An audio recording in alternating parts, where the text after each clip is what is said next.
Hello guys, welcome to Java daily series. ఈరోజు వీడియోలో మనం ప్లాట్ఫామ్ డిపెండెన్స్ గురించి తెలుసుకుందాము.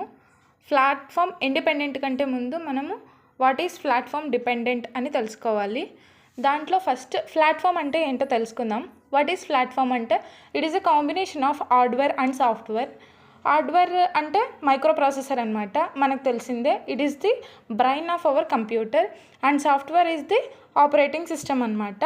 ఇంకా మైక్రో ప్రాసెసర్కి ఎగ్జాంపుల్ చెప్పాలంటే ఇంటెల్ మైక్రో ప్రాసెసర్స్ చాలా ఉంటాయి.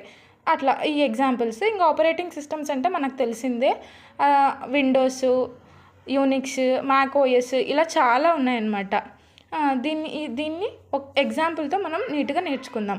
లాంగ్వేజెస్లో ఏవి ప్లాట్ఫామ్ డిపెండెంట్ అంటే సి అండ్ C++ అనేవి platform dependent languages and Java is platform independent language. ఈ ఫీచర్ వల్లనే మన జావా ప్రోగ్రామింగ్ చాలా పాపులర్ అయిపోయింది. అది మనకు తెలిసిన విషయమే. ఇప్పుడు ఎగ్జాంపుల్తో దీన్ని క్లియర్గా అర్థం చేసుకుందాం. ఇక్కడ ఒక ఫైల్ ఉంది, file.c అని మనం చెప్పుకున్నాం. ఇక్కడ ఉంది.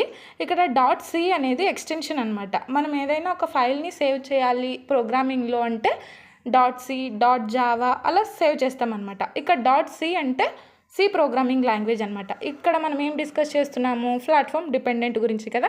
కాబట్టి సి ప్రోగ్రామ్ని నేను తీసుకున్నాను. ఇది ఇన్స్ట్రక్షన్స్ ఉంటాయి దీంట్లో. ఇన్స్ట్రక్షన్ అంటే ఈ నేను అడిషన్ ఆఫ్ 2 నెంబర్స్ అంటే ఈ ప్రాసెస్ చేయి అని మైక్రో ప్రాసెసర్కి చెప్పడం అనమాట. ఆ ప్రోగ్రామ్ మొత్తం దీంట్లో ఉంటుంది. దీన్ని ఐ లెవెల్ లాంగ్వేజ్ అని అంటాం. మన కంపైలర్కి ఇస్తే కంపైలర్ ఏం చేస్తుంది, మిషన్ లెవెల్ లాంగ్వేజ్ని జనరేట్ చేస్తుంది. అదే బైనరీ 0s and 1s అనమాట. దాన్ని తీసుకెళ్ళి మనం మైక్రో ప్రాసెసర్కి ఇచ్చామనుకోండి, అది మన ప్రోగ్రామ్ని ఎగ్జిక్యూట్ చేసేసి, అంటే for example addition of 2 numbers అంటే ఆ అవుట్పుట్ అనేది మనకి డిస్ప్లే చేస్తుంది. ఓకేనా. ఈ ప్రాసెస్ అంతా కూడా మనం ఎక్కడ రన్ చేసామంటే మన ల్యాప్టాప్లో, విండోస్ ఆపరేటింగ్ సిస్టమ్ అనమాట. ఈ మొత్తం ప్రాసెస్ 2 ఫేసెస్గా డివైడ్ అయ్యాయి. ఇక్కడ ఉన్నాయి కదా.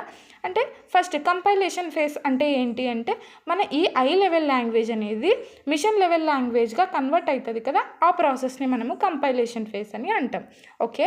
నెక్స్ట్ ఎగ్జిక్యూషన్ ఫేస్ అంటే ఏంటి అంటే మనం మిషన్ లెవెల్ లాంగ్వేజ్ని ఈ మైక్రో ప్రాసెసర్కి ఇచ్చి ఎగ్జిక్యూట్ చేస్తాం కదా, దాన్ని మనం ఎగ్జిక్యూషన్ ఫేస్ అని అంటాం అనమాట. మనకి ఇక్కడితో క్లారిటీ వచ్చేసింది. ఓకే. అయినా సరే ప్లాట్ఫామ్ డిపెండెంట్ అంటే మనం ఎలా తెలుసుకుంటాము, అంటే ఎక్కడ అంటే ఏం చెక్ చేసుకోవాలి అని మీకు డౌట్ వచ్చిండొచ్చు. అది ఎలా అంటే సింపుల్, ఇక్కడ చెప్పేస్తా. కంపైలేషన్ అండ్ ఎగ్జిక్యూషన్ అని మనం ఒకటి తీసుకుందాం. కంపైలేషన్ అనేది మనం ఏ ఆపరేటింగ్ సిస్టంలో మనం చేసాము. ఇక్కడ కంపైలేషన్ ఫేస్ అనేది విండోస్ ఆపరేటింగ్ సిస్టంలో అయ్యింది.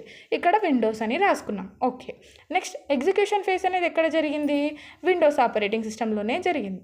కాబట్టి ఎగ్జిక్యూషన్ ఫేస్ అనేది విండోస్ అని పెట్టుకున్నాం. ఇప్పుడు ఈ 2 అనేవి మ్యాచ్ అవ్వాలన్నమాట. Compilation phase and execution phase అని సిమిలర్గా ఉంటేనే అది ఎగ్జిక్యూట్ అవుతుంది. ఎక్కడ, ప్లాట్ఫామ్ డిపెండెంట్ లాంగ్వేజెస్లో. ఓకేనా. ఇది ప్లాట్ఫామ్ డిపెండెంట్లో ప్రాసెస్ వర్క్ అయ్యేది.